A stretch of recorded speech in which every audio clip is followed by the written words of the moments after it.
Do you want to become the kind of project manager people actually want to work with? Because managing resources is not just about assigning tasks, checking availability, or updating schedule. It's about understanding people, what motivates them, what frustrates them, what makes them perform, and what makes them disengage. This is why in resource management, interpersonal skill is not soft skill. They are project survival skills. A great project manager does not just manage resources. A great project manager understands people. Why do some project teams perform brilliantly while others with the same skill, same tool, and same timeline slowly lose energy?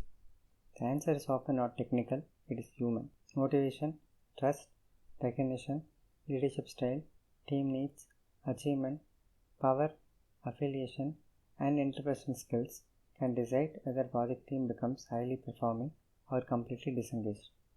This is exactly why theories like Maslow, Herzberg, theory of needs, theory XY matter for project managers. Project managers do not deliver projects alone, they deliver through people. So if you want better teamwork, stronger motivation, fewer conflicts, high project performance, you must understand what drives human behavior. Why should a project manager care about motivation theories? Because every project problem eventually touches people, unclear expectations, low morale, conflict, burnout, resistance, lack of ownership, or poor collaboration. These theories are going to help project managers understand the team beneath the task list. Do you want to improve interpersonal skills as a project manager? Not just by being nice, but by truly understanding what motivates people.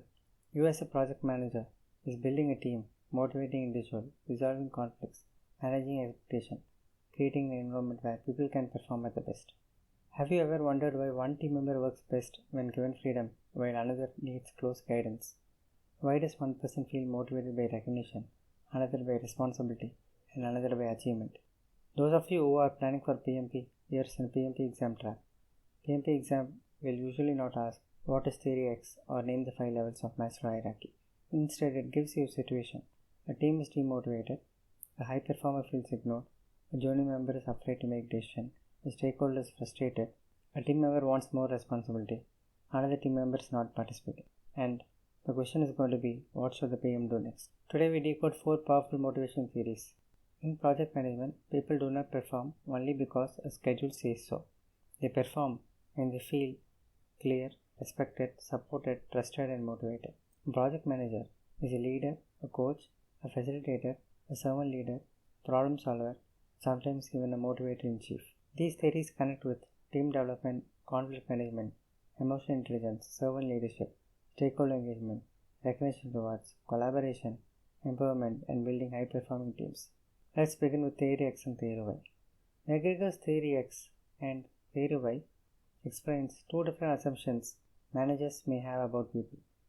Theory X assumes that people naturally dislike work, avoid responsibility, need close supervision, and must be controlled or pushed to perform. In simple words, Theory X manager thinks people will not work unless I monitor them closely. This style is command and control. It relies on strict direction, close supervision, rules, pressure, and sometimes fear. Now, is Theory X always wrong? Not always. In some emergency situation, crisis situation, safety critical environment, or with inexperienced team members who need clear direction, a more directive style may be temporarily useful.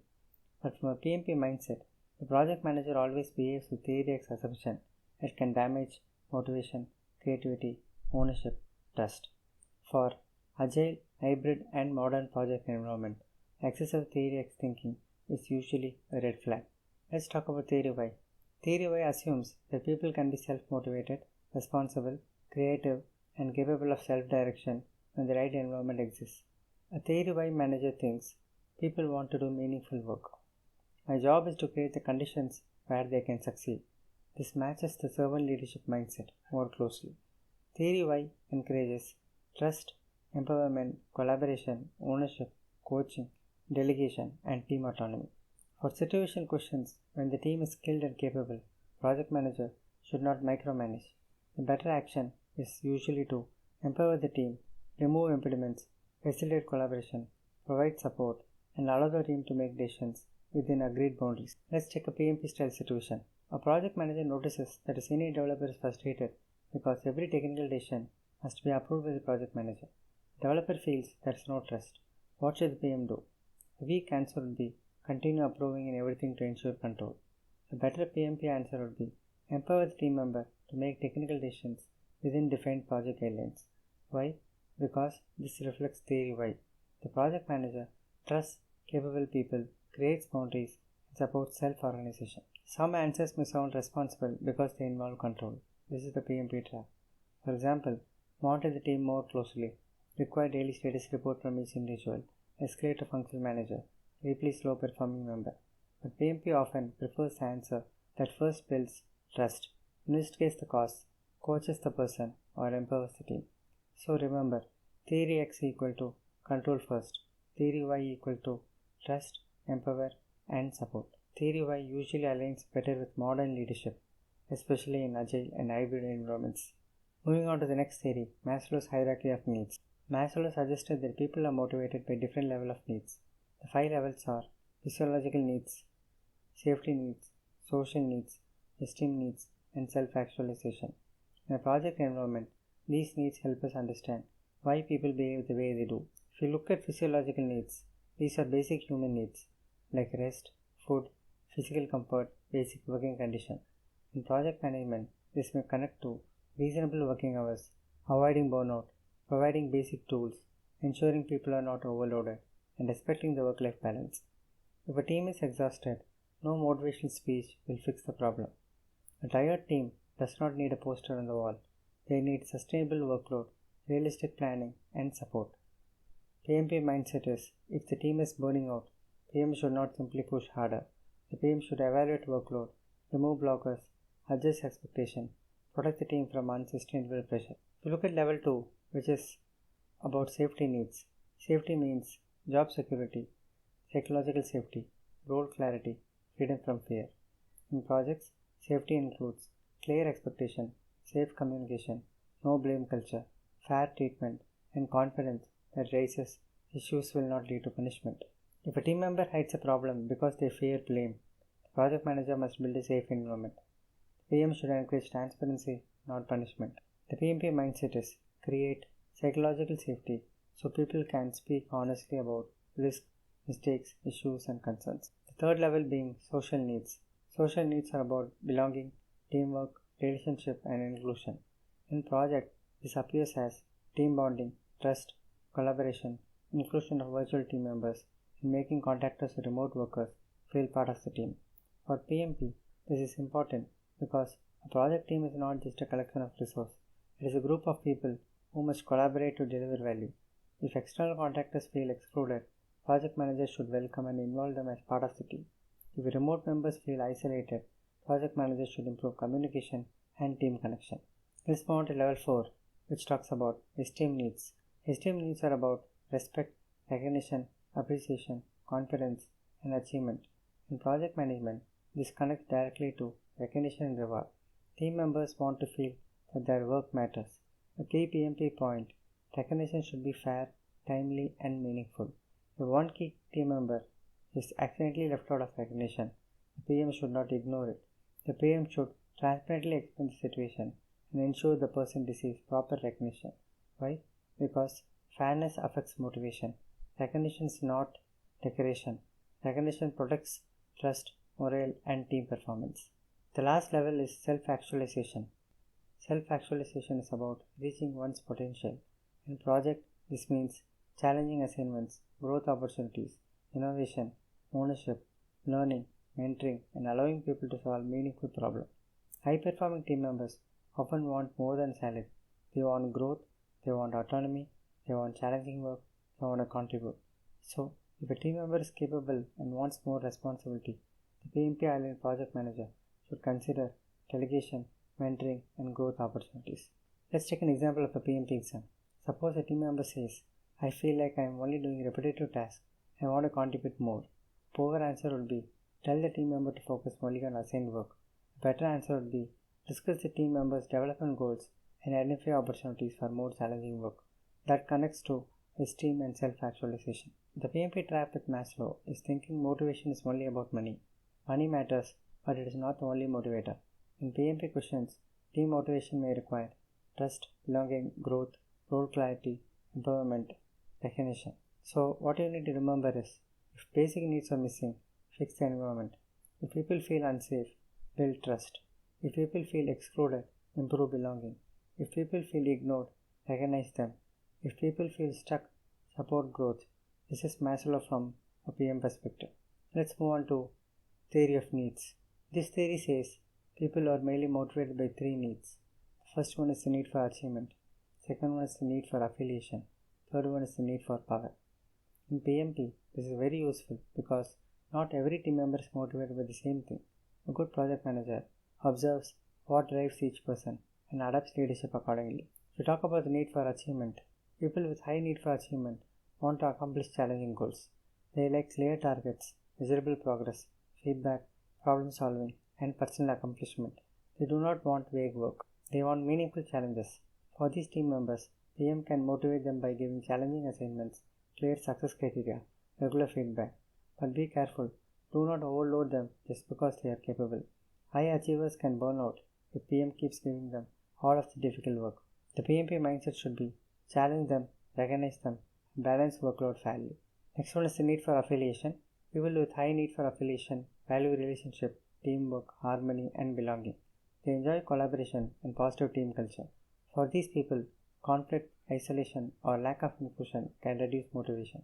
A project manager can support them through team building, collaborative work, open communication, inclusion, and relationship building. This is especially useful for virtual teams, cross-functional teams, and multicultural teams. The PMP mindset should be create a collaborative environment where people feel connected. The next one is the need for power. People with high need for power are motivated by influence, responsibility, and impact. This does not always mean negative power. There are two types of power orientation: personal power and institutional power. Personal power is about control for oneself. Institutional power is about influencing outcome for the organization or team. In PMP, the healthier version is institutional power. A person with this motivation may do well as a team lead or a scrum master or a work team owner or a mentor or a change champion or a stakeholder coordinator. As a project manager must ensure power is used responsibly.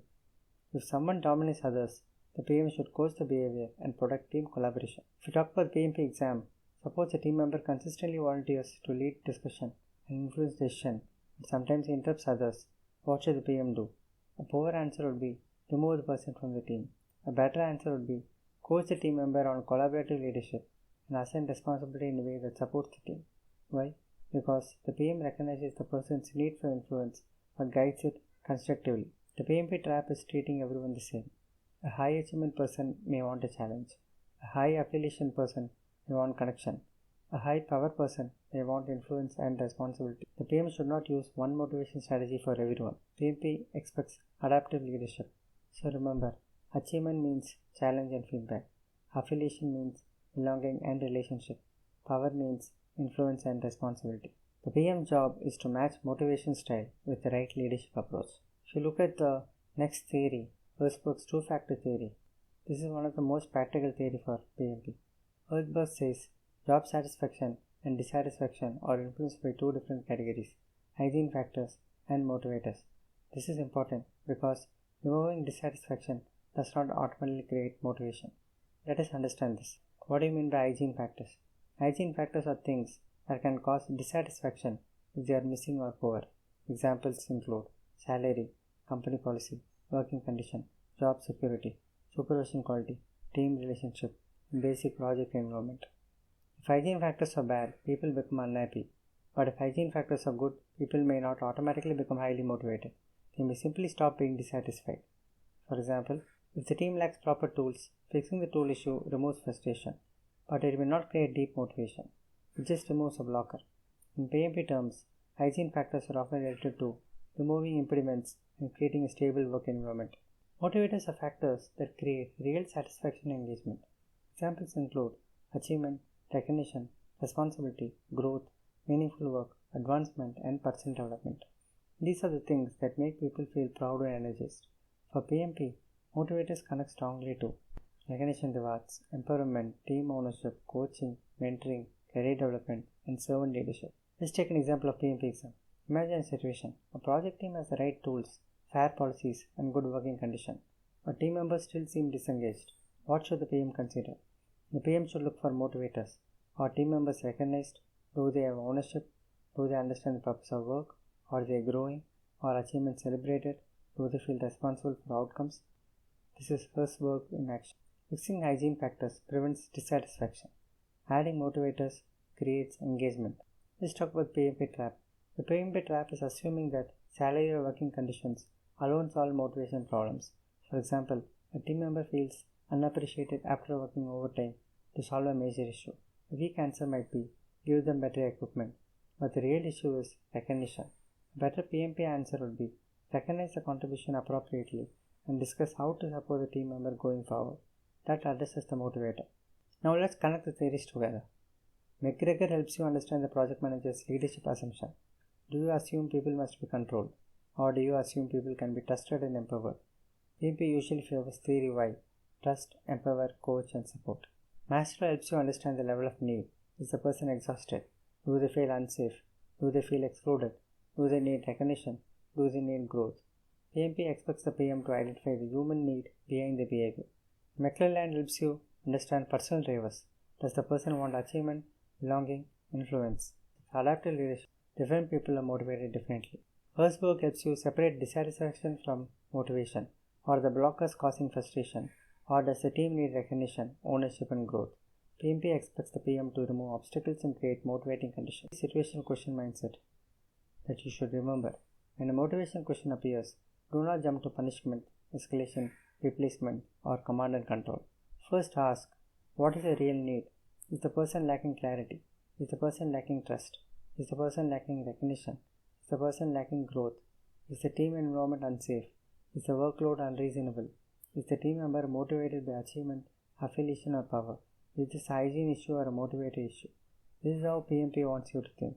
The best answer is usually the one that investigates the cause, communicates respectfully, supports the team member, empowers the team, removes blockers, recognizes contributions, and improves the project environment.